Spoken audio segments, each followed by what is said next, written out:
Se você tem um desejo de louvar o Senhor, você não precisa mais ter inspiração melhor que isso, né? Glória a Deus, glória a Deus. Aleluias. Me alegra muito o coração ver esses anjinhos louvando ao Senhor. Abra sua Bíblia em Lucas capítulo 17.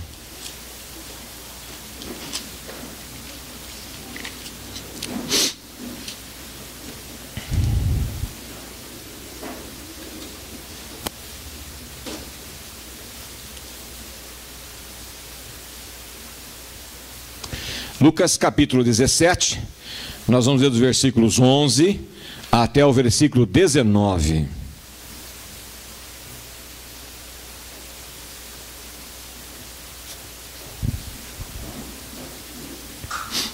Lucas 17, de 11 a 19. Assim diz a palavra do Senhor. De caminho para Jerusalém, passava Jesus pelo meio de Samaria e da Galiléia.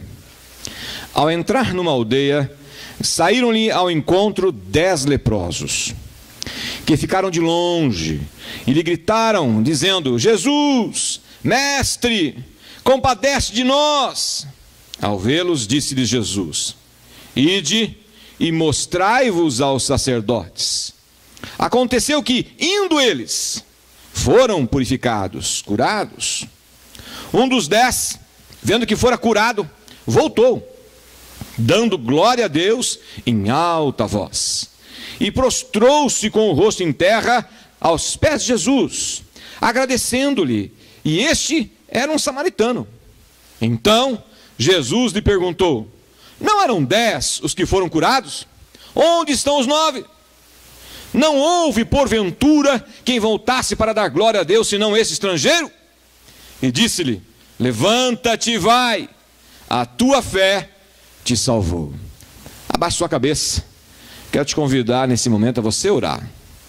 Peça a Deus nesse momento que o Senhor fale ao seu coração, que o Senhor se digne na sua majestade, no seu poderio, na sua grandeza, na sua soberania, no seu profundo amor, falar ao seu coração através dessa palavra. Ore ao Senhor agora.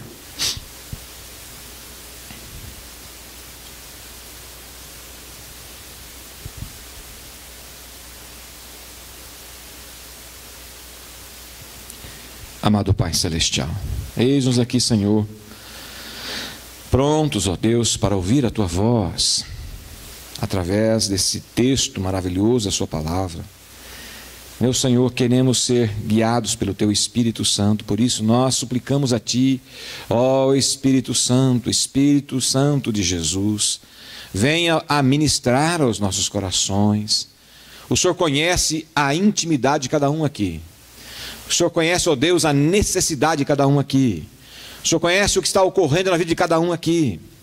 E é por isso, meu Deus, que eu te suplico que o Senhor possa tocar em nossos corações, que o Senhor possa operar em nossas vidas, que o Senhor possa, ó Deus, manifestar-se a nós nesta hora, assim como nós, ó Deus, possamos estar completamente voltados para o Senhor, que nenhum pensamento, que nenhum sentimento que possa nos tirar desse instante maravilhoso da sua palavra, da sua presença, da sua visão sobre nós, da sua presença em nós, do seu toque sobre nós, nós queremos receber do Senhor agora, meu Deus. Pai, fala através desse teu servo, Pai. O Senhor me conhece, sabe o quanto sou limitado, meu Deus, o quanto eu preciso desesperadamente do Senhor em todas as áreas da minha vida, principalmente agora, meu Deus, que o Senhor me encarrega de poder trazer a palavra ao teu povo. Fale por mim e através de mim, Senhor, em nome de Jesus. Importa, meu Deus, que eu diminua para que o Senhor cresça e que o Senhor possa, ó Pai, resplandecer o seu rosto sobre todos nós nesta hora. Em nome de Jesus que oramos. Amém. Amém, queridos, glória a Deus. Eu quero estender aqui o meu abraço fraterno a todos que estão aqui, os que estão nos vendo também pela internet. Estender o nosso abraço àqueles que estão vindo pela primeira vez à nossa igreja. Daqui a pouco estaremos conversando um pouquinho com vocês. Estender o nosso abraço também aos que estão ligando pela primeira vez, nos vendo na internet pela primeira vez. Recebam todos um abraço fraterno em nome de Jesus. Amados, essa palavra é tremenda porque Deus fala de forma tremenda. Nós vemos aqui um fato bastante peculiar. Jesus, nas suas caminhadas, suas andanças, vai a Samaria. Samaria era um país ao norte de Israel. Samaria era um país que tinha grandes dificuldades relacionais com Israel e Israel com eles. Havia diferenças culturais e havia discriminações de parte a parte. E Jesus sempre fez questão de demonstrar que o seu povo não pode ter diferenças de idade, de tamanho, de cor, cultura, questões sociais, materiais, culturais e até mesmo religiosas.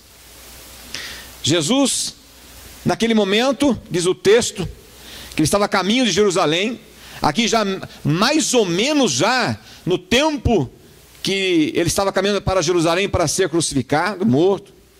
Ele entra nessa aldeia, e nessa aldeia haviam 10 homens acometidos de lepra. A lepra é uma doença que ela vai eliminando, quebrando, acabando, destruindo partes do organismo do ser humano. Vai mutilando mesmo as pessoas. E havia naquela época uma questão de ordem para que as pessoas que tinham qualquer tipo de doença infecciosa, ou até mesmo assim como a lepra, que era contagiosa. Essas pessoas tinham que ficar distantes, no mínimo um espaço de 100 metros daqueles que ele podia criar qualquer tipo de contágio. Daí o texto dizia que eles gritavam, porque eles não tinham outra alternativa senão gritar por solução na sua vida. E o grito aqui é um grito de desespero mesmo, porque eles não tinham a quem apelar. A lei daquela época dizia que eles tinham que ser excluídos da sociedade. E qualquer possibilidade deles voltarem ao convívio dos seus familiares, da sociedade, da igreja da época, somente com autorização do sacerdote, que avaliaria se ele já tinha sido livre daquela enfermidade, ele poderia então voltar ao convívio. Importante notar que esses homens, eles já estavam excluídos de quem? Não é só o fato da enfermidade com as suas dores, com as suas discriminações, mas era o fato também, principalmente, que eles eram separados dos seus filhos, dos seus cônjuges, da sua casa.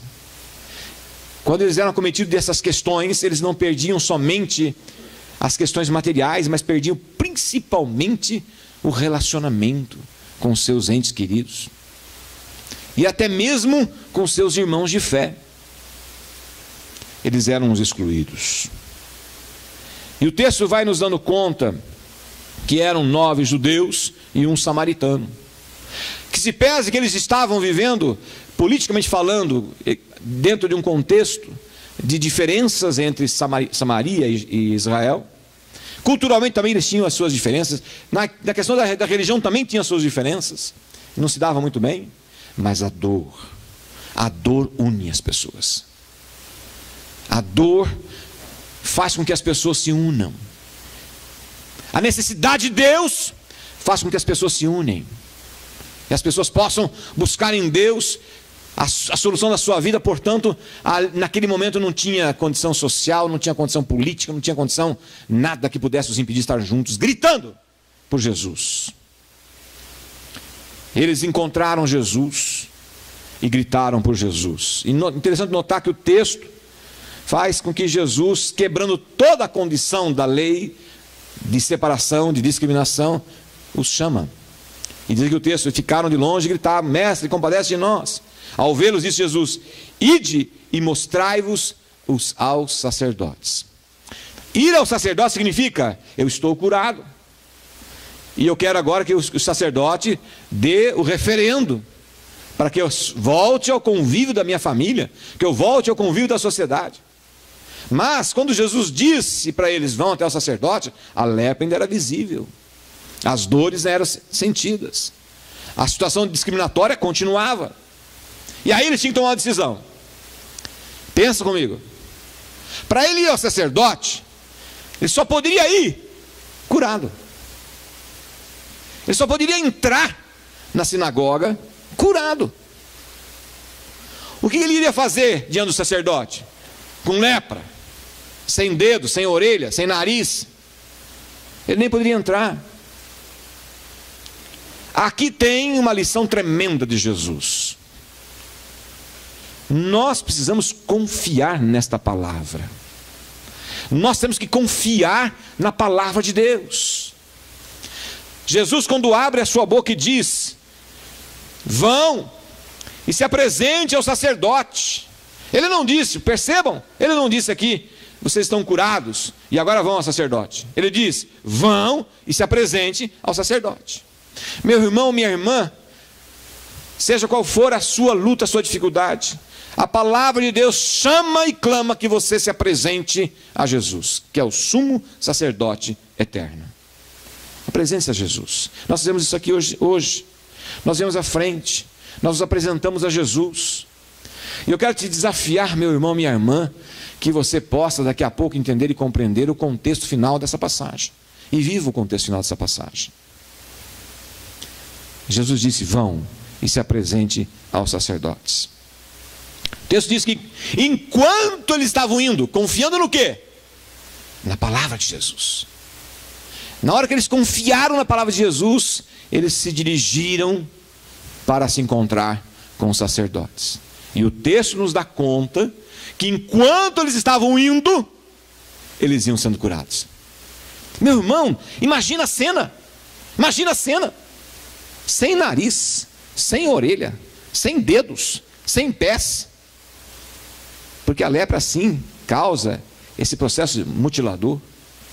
E na medida que eles estão indo com dificuldade, dedo vai sendo refeito, mão vai sendo refeita, pé vai sendo refeito, orelha vai sendo reconstituída.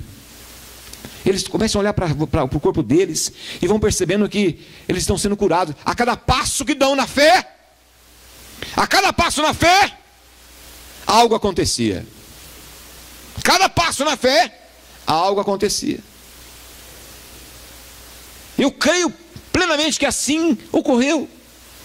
Na medida que caminhavam na fé, na medida que caminhavam por fé, a solução chegava. A solução chegava.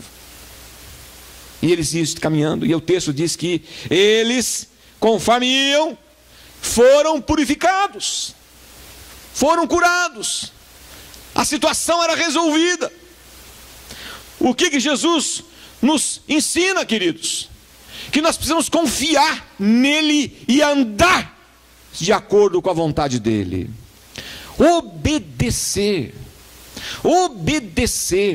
confiar e caminhar. Mas é interessante notar que o texto diz que eram 10 homens. Um dentre eles, quando percebe que não tem mais nada, que está curado, diz o texto que ele volta à presença de Jesus, e volta de uma maneira maravilhosa. Olhem comigo, versículo 16, 15. Um dos 10, vendo que fora curado, ele já está curado, voltou dando glória a Deus, em alta voz. Ele volta para aquele lugar que era discriminado, ele volta para aquele lugar que era colocado numa situação absolutamente de desprezo, e o texto diz que ele volta dando glória a Deus, se achega na presença de Jesus e se prostra com o rosto em terra aos pés de Jesus. E aí, diz o texto, prostrou-se com o rosto em terra aos pés de Jesus, agradecendo.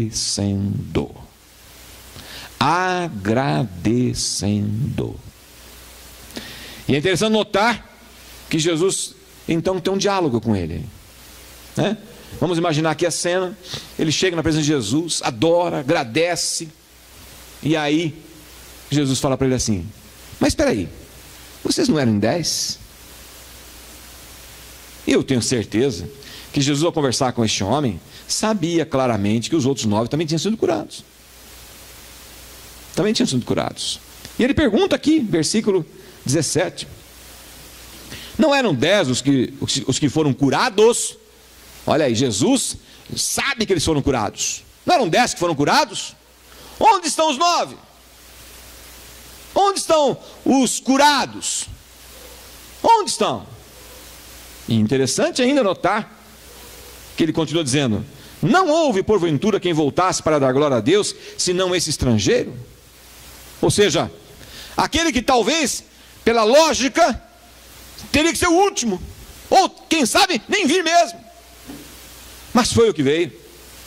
E os religiosos, aqueles que têm o conhecimento de Deus, aonde está a sua boca proclamando glória a Deus, aleluias e obrigado, Senhor? E obrigado, Senhor. Vejam que o texto nos leva realmente a uma compreensão dessas questões. A primeira, nós precisamos clamar por Jesus. Nós temos que exercitar a nossa fé. Nós temos que olhar para Jesus, saber que Jesus está aqui, está na sua casa, está com você no seu trabalho, e que você deve clamar para Jesus. Ao clamar, precisa ter fé que Ele está ouvindo, que Ele te ouve, que Ele está com você, mesmo que hajam discriminações culturais, operacionais, religiosas, seja quais forem as dificuldades que a sociedade, que a cultura e até mesmo a igreja possa impor para evitar, para impedir que você confie no Senhor, que você externe a necessidade com fé, crendo que Jesus operará o milagre na sua vida. Deus quer fazer isso, mas Ele pergunta: cadê os 9? Eles não foram curados? Foram. E por que não estão aqui dando glória a Deus? Por que não estão aqui agradecendo? Quantos de nós já recebemos dádivas de Deus? Quantos de nós já recebemos até milagres de Deus? E nos esquecemos de dar glória a Deus. Nos esquecemos de agradecer e ter um coração grato. Quinta-feira agora foi o Dia Nacional de Ações de Graça. Esse dia foi instituído em 1863 por Abraham Lincoln, lá nos Estados Unidos. Depois, em 1939, o presidente Franklin Roosevelt instituiu e celebrou que seria a terceira semana de novembro. E é um feriado nacional lá. Feriado nacional. Nosso aqui é um dia nacional, não é feriado, mas é um dia nacional. Que foi instituído aqui por Gaspar Dutra em 1900 e alguma coisa, 49. E depois virou lei em 66. Tamanha a importância que nós temos que compreender de dar graças a Deus, de glorificar a Deus, de exaltar ao Senhor, de testemunhar do Senhor a respeito das coisas maravilhosas, que até mesmo há um dia especial para isso, caso você esqueça ao longo do ano. Mas realmente, verdadeiramente, ter um dia é um absurdo. Ter um dia para dar graças a Deus é um absurdo. Quer dizer que eu vou ter que passar o ano inteiro sem agradecer, e agradecer num único dia? É que nós somos tão falhos, é que nós somos tão empedernidos da nossa alma, que é necessário ter um dia para agradecer ao Senhor. Quando devemos agradecer? De manhã, na hora do almoço, depois do almoço, antes da janta, na janta, depois da janta, no deitar, ou seja, o dia todo. Por que nós devemos agradecer ao Senhor, meu querido? Por que nós precisamos agradecer? Primeiro, porque nós somos chamados para serem filhos e filhas de Deus. Segundo, porque você está aqui vivinho da Silva. Deus tem te mantido vivo. Terceiro, porque Deus tem provido na sua vida. Deus tem te segurado pela mão direita. Deus tem operado na sua vida. Se não tem operado mais, é porque às vezes nos falta realmente viver como esse homem por fé. Por fé. Devemos ser gratos a Deus, queridos, porque Deus te fez de forma absolutamente especial. Quando nós, aqui em Curitiba, vamos votar agora, nós voltamos, como é que chama o negócio lá? Biométrico, né? Biométrico. Antes eu conheci por digital, né? Impressão digital, né? Biométrico. Maravilha. Nós vamos voltar lá, foi super rápido. E a máquina não tem problema nenhum de identificar você, porque só você tem essa marquinha. Agora perceberam que nossa íris também é única. Que não há ninguém com uma íris igual a uma outra. Imagina, bilhões de seres humanos. E cada um tem uma impressão digital diferente. Cada um. Se você pegar 2 gêmeos idênticos, podem ser idênticos na fisionomia, mas são 100% diferentes no ser. No ser. Deus nos fez absolutamente personalizados. Nós temos que agradecer ao Senhor porque Ele nos deu as condições necessárias para sermos seres inteligentes. Seres inteligentes, somos impressionantemente inteligentes. Deus nos fez com a condição, nós temos que agradecer a Ele porque nós somos os únicos seres que somos feitos à imagem e semelhança dEle. Nenhum outro ser na face da terra é a imagem e semelhança dEle. Nós amamos, nós criamos, nós desenvolvemos, nós nos relacionamos, nós nos ajudamos, nós nos matamos. Mas o fato é que nós somos seres 100% pessoais, personalizados e à semelhança de Deus. Nós também, querido, somos feitos à família dele. Ele nos chama para sermos pertencentes à família dele, como filhos e filhas de Deus. Nós temos que ser gratos a Deus porque Ele nos deu uma família aqui na terra e uma família para toda a eternidade. É importante lembrar disso. Você não está só. Você nunca está só. Você tem que agradecer a Deus porque você pode conversar com Deus a tempo e a fora de tempo. A tempo e a fora de tempo. No Velho Testamento, somente algumas pessoas tinham o privilégio de fato de conversar com Deus. E uma dessas pessoas era o sumo sacerdote. Ele entrava no templo e ele tinha um recipiente atrás, que é o Santo dos Santos, aonde ele entrava ali de uma forma hiper especial, porque ali tinha a presença de Deus. Quando Jesus disse: tudo está consumado, em tuas mãos entrego o meu espírito, a cortina grossa que separava esta parte daquela parte rasga-se numa simbologia que a partir daquele momento você e eu podemos falar com Deus a tempo e a fora de tempo. Ele nos deu o privilégio de você em casa, sozinho, falar com Ele. Aliás, Ele nos ensina isso. Se você tem algo a conversar, entra no seu quarto, fecha a sua porta, se ajoelhe diante de Deus, converse com Ele, e Ele te ouvirá, e Ele te responderá. Nós temos que agradecer a Deus por esse privilégio, pelo privilégio de saber que somos ouvidos por um Deus que é tremendo, somos atendidos. Nós temos que agradecer a Deus, queridos, porque Cristo, e em Cristo, Deus nos faz mais do que vencedores, diz a palavra. Mais do que vencedores. Você, em Cristo, tem autoridade sobre os anjos malignos. Pensa nisso. Pensa nisso, irmãos. É tremendo.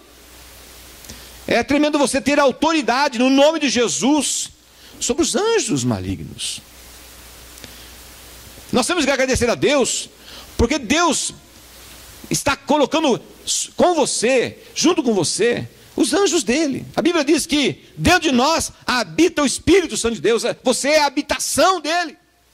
Mas se não bastasse isso, ao seu redor estão os anjos celestiais, para cuidar da sua vida, cuidar da sua casa, cuidar dos seus bens, cuidar de você. Nós temos que agradecer a todo instante. Essa semana faleceu uma tia muito querida em Londrina, e nós tivemos que nos dirigir para lá, no meio da noite. Fomos para lá, e viajando à noite, eu não sou muito achegado a viajar à noite, gosto mais do sol para viajar, mas às vezes tem que ir. Mas a gente entra no carro, a gente ora assim: Senhor, muito obrigado, Deus, pela oportunidade que você nos dá de podermos viajar. Mas agora, Senhor, designa os teus anjos celestiais a se acamparem ao redor desse veículo, nos protegendo de todo acidente e todo incidente. Que nós possamos chegar em paz, Senhor.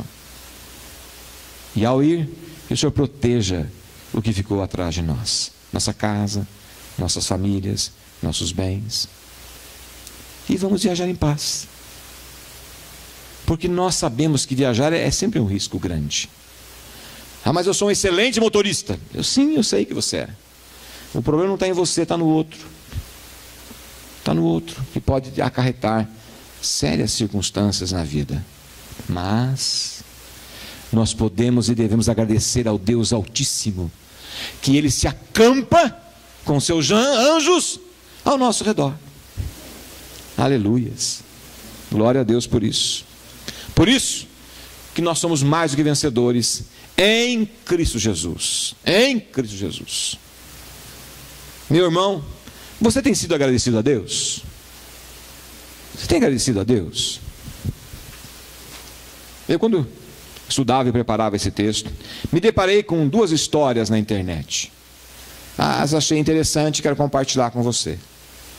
A primeira diz de um comerciante, um próspero comerciante. Mas ele estava enfrentando um ano difícil. Havia uma crise, havia dificuldades, e ele estava tendo prejuízos.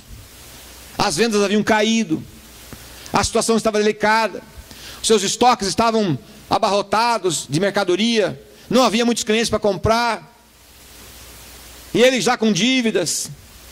Era próspero, mas com dívidas, lutando com aquela situação. E ele então dizia: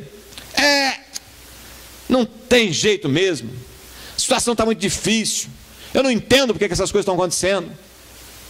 Eu sou um dizimista e está acontecendo esse problema. E aí ele estava falando isso, e ele ouviu o sino da igreja. Era uma comunidade não tão grande, e ele ouviu o sino da igreja lá, aquela igrejinha, o texto diz que era uma igrejinha luterana, porque tem sino, né? Uma benção. E aí ele ouviu e ele falou: não vou, porque chega lá, o pastor vai me chamar para agradecer, e eu não tenho nada para agradecer, nada. Ele falava isso consigo mesmo. Entra o seu filhinho, e o filhinho estava andando com alguma dificuldade, pois ele tinha sido acometido de uma cirurgia. E o filhinho chega para ele e fala: papai, o sino está tocando, vamos para a igreja. Porque eu estou andando, papai, eu estou andando, e eu quero agradecer ao Senhor, porque eu estou andando. Ele havia caído nas suas brincadeiras, havia se machucado, coisa de criança, e ele então chama o pai para agradecer.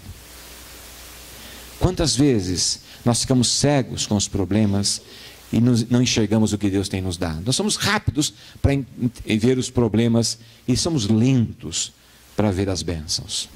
Somos lentos.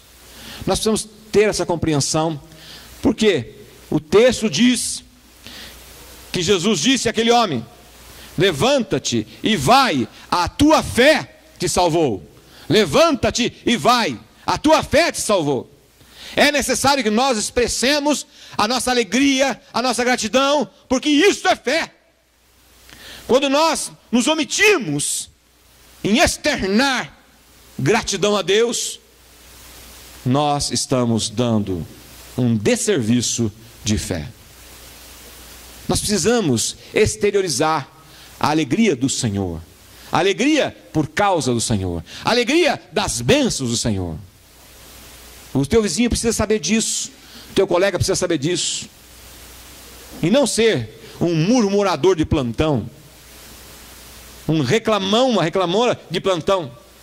Nós temos que estar prontos sempre a dar glória a Deus, porque algo de bom sempre Ele está fazendo na nossa vida, mesmo que às vezes as lutas não sejam poucas nem pequenas. Mas há uma segunda história que eu quero compartilhar com você. Uma família também com não muitas posses, um casal com 2 filhos. O marido trabalhava, o salário não era muito bom, eles viviam com uma certa dificuldade. E a mulher então, para ajudar a família, lavava roupa. E ela lavava no tanque, com sabão, porque não tinham recursos para comprar ingredientes que facilitariam a lavagem daquelas peças. E o marido, vendo aquele sofrimento todo da sua esposa, se compadece. E ele começa então a fazer uma poupança, sem que ela saiba. E com muito sacrifício, ele compra uma máquina de lavar roupa. E ela, sem saber, ele chega em casa e lhe dá de presente uma máquina de lavar roupa. E quando ela vê a máquina funcionando, ela tem um êxtase de alegria.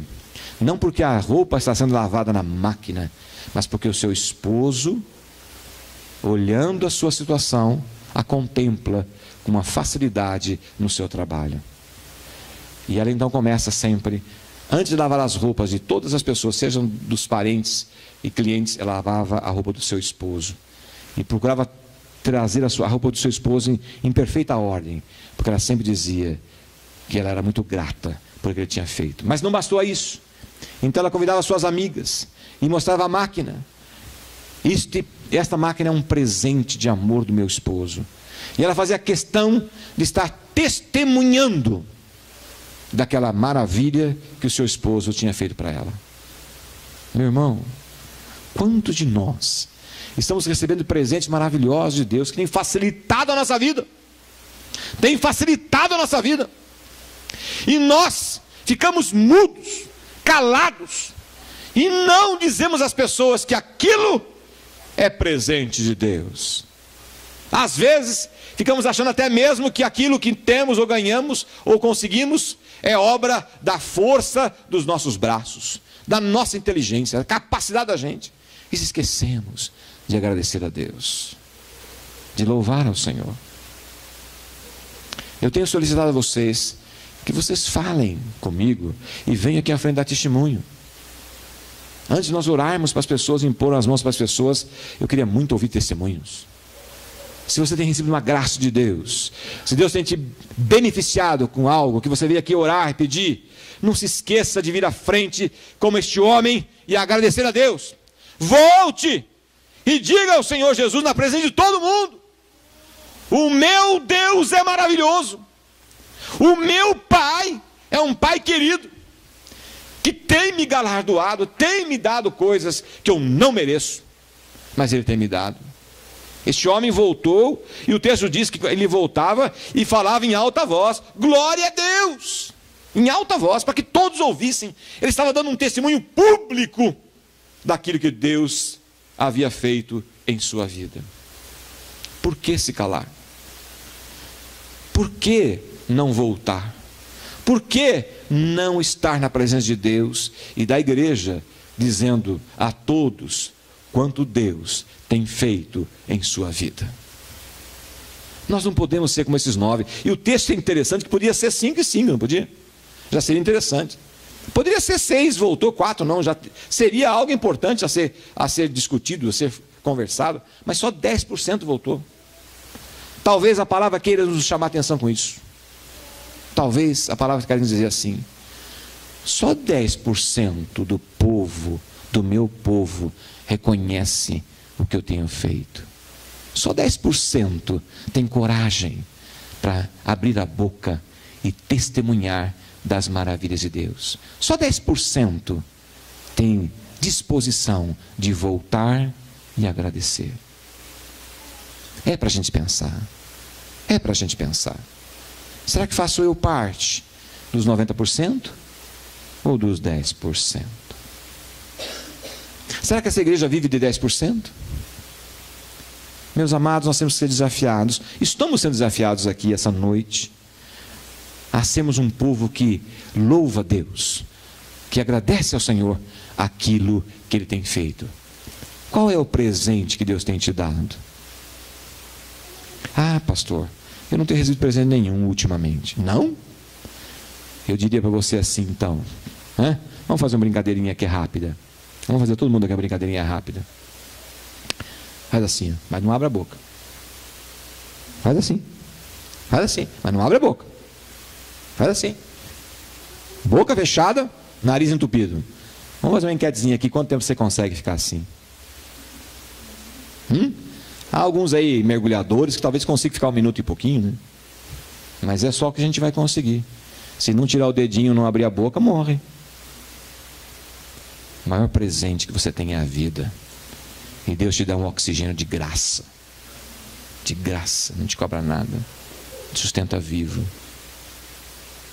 Nós, se não tivermos algo palpável, mensurável, para agradecer a Deus, agradeça o oxigênio que está entrando pelas tuas narinas e no teu pulmão, e está refrigerando todo o seu corpo, levando saúde para todas as suas células.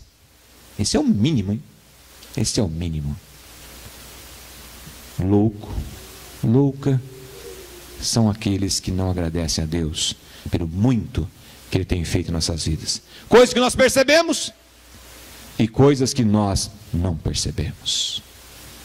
Por isso, nessa noite, nós conclamamos você a voltar para Jesus. Volte para Jesus. Volte como esse homem. Jesus está te chamando você a voltar para Jesus. Não fique longe de Jesus. Volte. Volte com amor. Volte com adoração. Volte com alegria. Com júbilo. Volte e testemunhe. Não fique longe. Não faça parte daqueles que formavam um grupo maior que esqueceu de agradecer. Recebe as bênçãos e não agradece. Recebe as bênçãos e não louva. Recebe as bênçãos e não testemunha. Mas não seja também do grupo dos religiosos que ficavam só criticando, observando, para encontrar falhas no processo. Creia no Senhor. E o mais tudo Ele fará na tua vida, meu irmão, minha irmã. Creia no Senhor. Viva por fé. Creia na palavra. Ande pela palavra. Viva por fé. E você vai perceber que enquanto andando por fé, Deus proverá na sua vida. Esta é a promessa do Senhor. Eu quero te conclamar a viver por fé e testemunhar. Se levante hoje daqui. Ao sair daqui, saia com a mesma condição da promessa de Deus, de cura, de libertação, de solução, seja que área for da sua vida. Creia nisso. Lute por isso, viva por isso, ande por fé. Faça realmente com que você possa dar testemunho.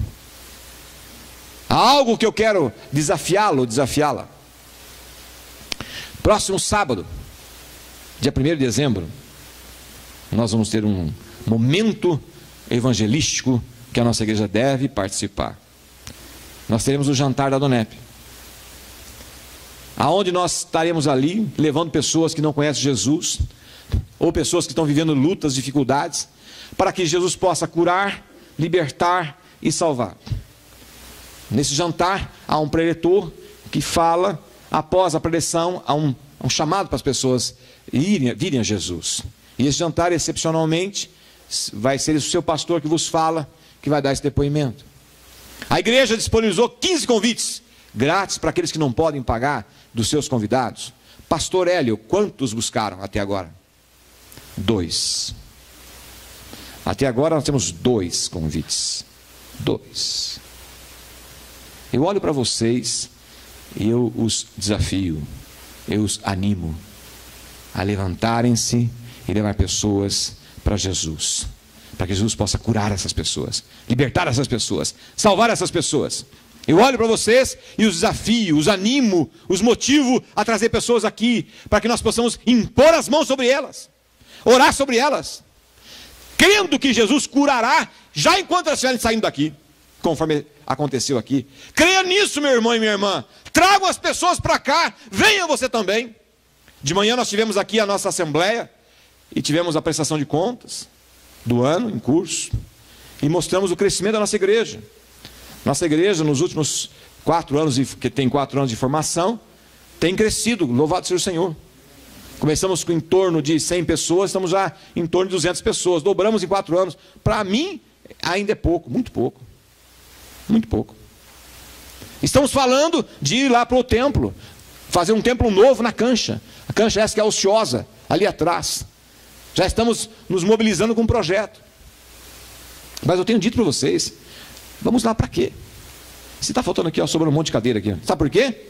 Porque eu disse de manhã, achei interessante dizer isso, e vou repetir. Nossa igreja é primorosa em organização. Ela é muito organizada, a nossa igreja, muito organizada. Porque parece que todo mundo combina. Hoje eu vim, amanhã você não precisa vir hoje, mas amanhã eu não venho, você vem. Se nós somos 200, nós estamos em conta aqui, 100 e pouco. Cadê o resto? E todo domingo é assim. Interessante que todo domingo é assim, mas sempre tem um que vem agora, no outro domingo não vem. No outro domingo vem aquele, outro não vem.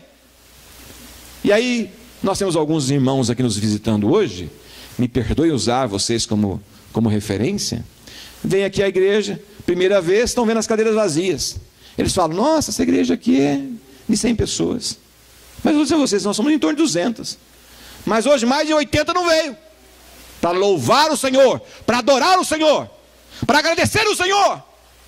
Estará junto com os 9. Você hoje está fazendo parte dos 10. Louvado seja o Senhor por isso.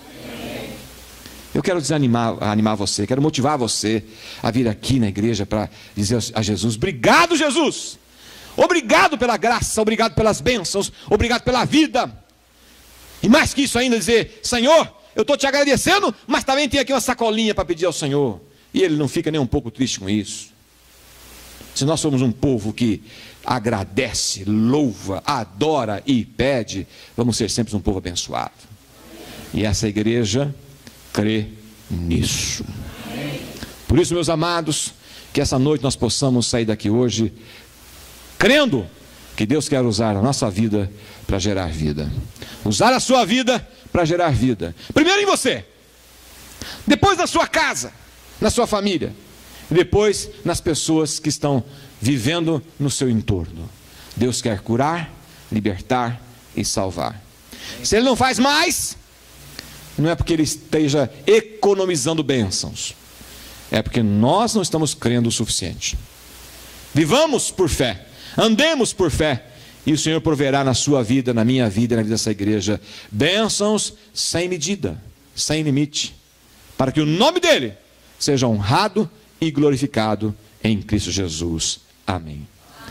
Amados, ore ao Senhor agora, e seja um daqueles que diz assim, Senhor, eu quero voltar, eu quero estar na tua presença, glorificando e exaltando o teu nome, quero adorá-lo em espírito e em verdade.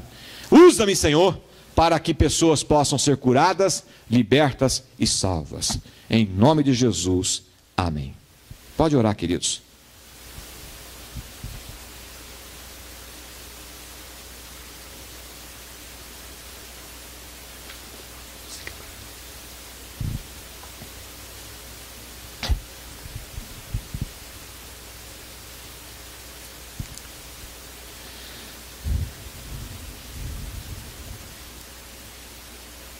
Amado Pai Celestial, obrigado, meu Deus, por esse momento tão precioso que tivemos aqui te adorando, Senhor, te louvando, onde nós tivemos aqui, Pai, agradecendo as bênçãos que o Senhor tem nos dado.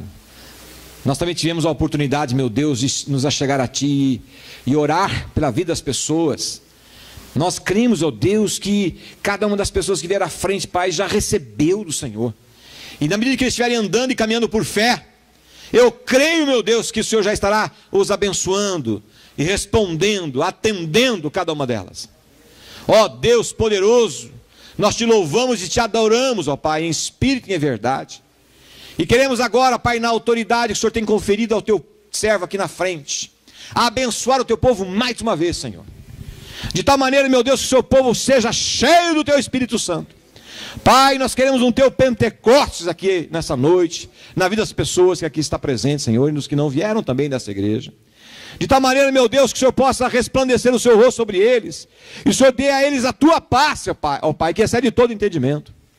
Que pelas tuas infinitas misericórdias, meu Deus, eles possam ser renovados em espírito, na força do seu poder, e que essa misericórdia se renove a cada manhã.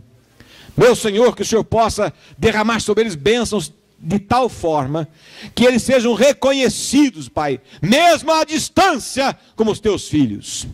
Não para que eles sejam, Pai, ufanados com as bênçãos, mas que eles possam, sim, Senhor, estar agradecidos ao Senhor, glorificando o Senhor e distribuindo também, ó Deus, bênçãos de acordo com o que o Senhor tem derramado sobre eles na vida das pessoas que estão ao seu redor. Ó meu Deus Todo-Poderoso, que ao sair daqui eles possam estar saindo, Pai, repletos da sua paz, das suas bênçãos, da sua força e do seu poder. Oramos e os abençoamos, em nome do Pai, do Filho e do Espírito Santo de Deus. Amém? Deus, louvado seja o Senhor.